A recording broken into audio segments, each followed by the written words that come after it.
You've got better faith than I've got. God listens to your faith, but he won't listen to mine, or I need to get more faith. And so, you get a diagnosis or something, and it's a head cold, and you think, well, you know what, it requires a certain amount of faith for a head cold, and then you say, well, it's cancer. Oh, I need a lot more faith for cancer, and then I got to go and I've got to study more and pray more and fast more and whatever, because I'm trying to get this thing to work. Wrong. Jesus actually says, if you understood how it worked and what it is that you have, you only need a mustard seed of the stuff. A mustard seed of it would move a mountain if you understood what you were doing.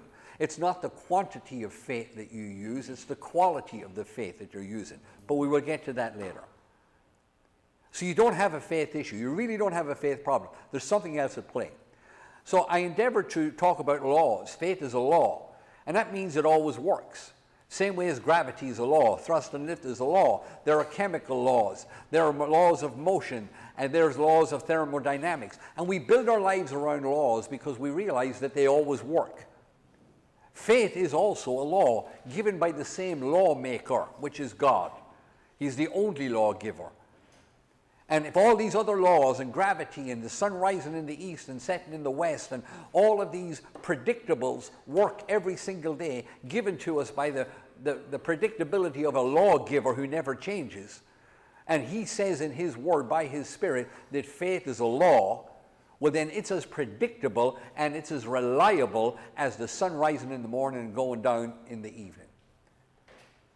It's predictable. Faith is predictable, and the results of faith are predictable.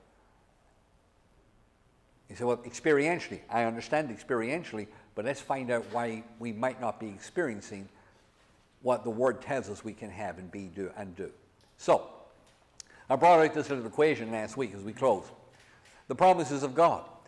God and His Word, which is the numeral, whatever that may be, whatever God says and whatever His Word says, and some of the promises seem bigger than others, seem more out there than others.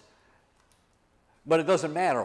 When your faith, you divide your faith into or believe into what God has said, the result is the fulfillment of those laws and principles. You get the manifestation of it. And that's what God wants us to do. It's His Word, His promises, and all He asks us to do is to believe Him, regardless of our five senses. To trust in Him, have confidence in what He says. And as we take our confidence and we believe in, trust in, have confidence in what God and His Word says, if we will do that, we will get the manifestation of those laws and principles. We activate them, actually, is what we do. I put it to you this way, that God, His predictability, His immutability, which means He doesn't lie, and He's unchanging, is one of the stabilities of the nature and character of God. It's why we can believe Him. It's why we can trust in Him. It's why we can have confidence in Him, because He's predictable. He's the most predictable individual that we know, is God. He's not uncertain, and He's not ever changing. We are, but He's not.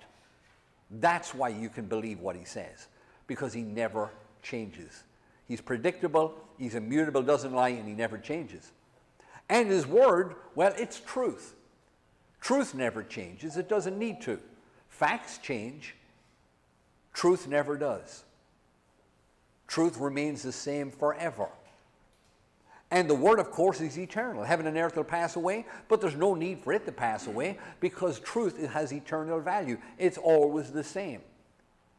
And God's reputation, He's exalted His Word above His name. So His Word is His reputation. And so the reason we can trust in it, have confidence in it, believe in it, is because of His predictability, immutability, unchangeableness, because it's truth, because it's eternal, and because it's His reputation. And He says, all I want you to do now is trust. Our part in this, have trust, have confidence, and belief in it. If you will do that, we will get the manifestation of the laws and principles of what's in the book. Everybody with me? All right. Now, what holds all of that predictability and that truth, and what bolsters all that together, what keeps all that as a unit, is the very nature and character of God. It's because of His sovereignty, because He's not answerable to anybody. And because when he speaks, it's a law and it's truth and it's eternal and it's unchangeable. It's because of his sovereignty. It's because of his nature and character. It's because of purpose, because God does everything with purpose. It's because of those principles that those other ones around it are trustworthy, are believable.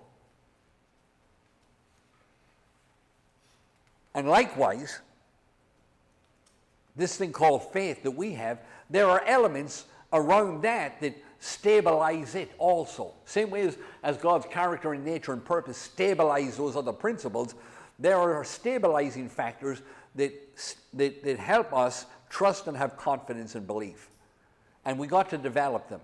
Same way as God has his nature and it's his character and it's his attributes.